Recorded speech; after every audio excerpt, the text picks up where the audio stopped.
तो नमस्कार दोस्तों, आइए आपका स्वागत है मेरे YouTube चैनल में। तो आपको बताते हैं कि बिहार की जाति राजनीतिक क्या है और जाति विशेषता क्या है, क्योंकि यादवों का आज राज है और राजपूतों का जनसंख्या इतना ज्यादा है जो आप अनुमान नहीं लगा सकते हैं। तो आइए आपको विस्तृत जानकारी देते हैं इन सभी मुद्दों पर।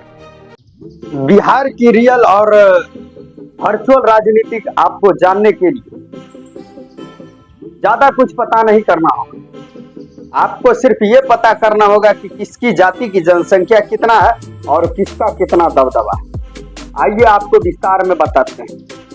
यदि आप मेरे चैनल पर नए हैं तो मेरे चैनल को आप सब्सक्राइब कीजिएगा, लाइक और शेयर करना नहीं भूलिएगा। तो आइए आपको विस्तार से बताते हैं। इन 6 जाति का भूमिका बहुत महत्वपूर्ण योगदान रखती है बिहार के राजनीति में। यादव 14.2%, रविदास 5.2%, कोयरी 4.2%, ब्राह्मण 3.65%, राजपूत 3.45%, मुसहर 3.08%। इन सभी 6 जाति का भूमिका महत्वपूर्ण योगदान रखती है बिहार के चुनाव में, क्योंकि यही जाति डिसाइड करती है कि आने वाला सत्ता का हकदार कौन होगा। तो हालांकि 2024 के जनगणना जो जातीय आधार पर की गई, उनमें ब्राह्मणों की संख्या 50 लाख है, यादवों की संख्या 1 करोड़ लगभग है, राजपूत का संख्या 45 लाख, भूमियार का जनसंख्या जो है 37 लाख के लगभग हो सकता है, और बनिया जिसमें 30 लाख जनसंख्या रखती है। तो बिहार के चुनाव में इनका भी महत्वपूर्ण योगदान हो सकता है। हालांकि नीतीश कुमार जातीय जनगणना कराने वाला बिहार का प्रथम राज्य है, इसका देखा देखी कोई और राज्य भी कर सकता है। तो आइए हम चर्चा करते हैं इन बिहार राजनीति के महत्वपूर्ण भूमिका पर। तो हम बताना चाहते हैं कि यादव और मुसलमान, जिसको MY समीकरण माना जाता है, तेजस्वी यादव का वोट बैंक, ब्राह्मण, भूमियार और राजपूत जो कि जदयू का वोट बैंक है, और कायस, बनिया आदि जो अनेक प्रकार के जाति है वह बीजेपी को वोट करता है। तो देखना यह लाजमी होगा कि इस हिसाब से चुनाव क्या जातीय आधार पर हो सकती है।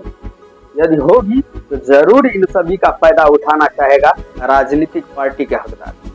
हम इस बात को नजरअंदाज नहीं कर सकते। हालांकि बिहार में मुख्य रूप से 4 पार्टी है। बीजेपी जो कि सम्राट चौधरी उसको हैंडल कर रहे हैं, दूसरा नंबर है RJD जिसका अध्यक्ष लालू यादव था, अभी तेजस्वी कुमार जो है उसको नेतृत्व दे रहे हैं, तीसरा पार्टी जदयू जिसका नेतृत्व नीतीश कुमार खुद कर रहे हैं, और साथ में अपने बेटा को भी इस बीच में राजनीतिक फील्ड में घुसाए हैं, चौथा पार्टी जन स्वराज पार्टी जिसके अध्यक्ष प्रशांत किशोर है, वह भी अपने पार्टी को जोर शोर से बिहार में बढ़ावा दे रहा है। तो देखना यह लाजमी होगा कि बिहार में जातीय जनगणना के बाद कौन सी पार्टी इस बिहार राज्य को नेतृत्व करती है और किसकी सरकार आने वाली। बिहार में जातीय जनगणना मुख्य रूप से आकर्षण का केंद्र बन गया है।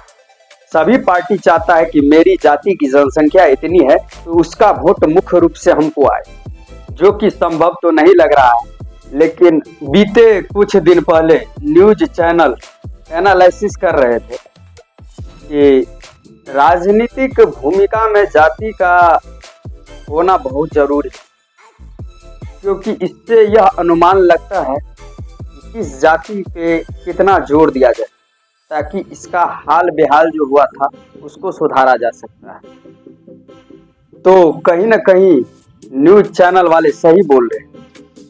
अब राजनीतिक पार्टी के नेताओं का यह मंसूबा कैसा रहता है, जमीन पे कैसे उतर पाता है, देखना रहेगा शेष। आइए अब हम इन भूमिका को छोड़ करके थोड़ा राजनीतिक भूमिका की ओर अग्रसर करें।